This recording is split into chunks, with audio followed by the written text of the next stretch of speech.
असं म्हणतात बद्रीनाथानंतर भारतात बांधलं गेलेलं दुसरं मंदिर हे याच गावात आहे।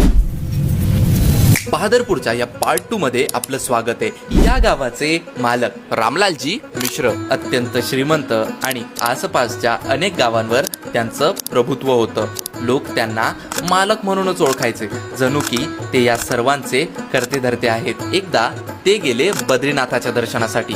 मनात एकच इच्छा होती, देवाच्या समोर शांतपणे उभं राहायचं आणि मनोभावे पूजा करायची। पण मोठी गर्दी आणि कमी वेळ, त्यांना मनासारखं दर्शन काही घेता आलंच नाही। आणि त्या रात्री धर्मशाळेत ते झोपलेले असताना त्यांच्या स्वप्नात स्वतः बद्रीनाथ प्रकट झाले आणि म्हणाले की तुझ्याकडे सर्व काही आहे, तरी तुला माझं दर्शन मनापासून घेता आलं नाही। मग तुझ्या गावातले सामान्य लोक जे इथपर्यंत तर पोहोचू पण शकत नाही, त्यांना माझं दर्शन कसं मिळेल?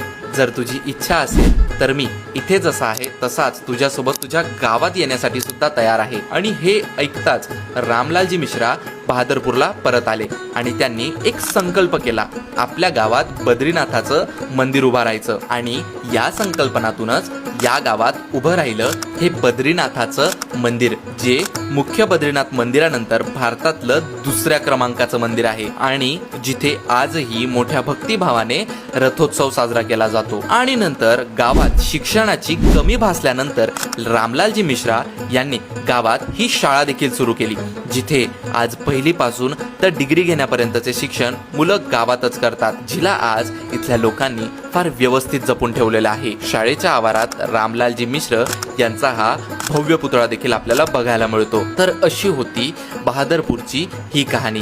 उद्या भेटूयात एका नव्या कहाणीसोबत।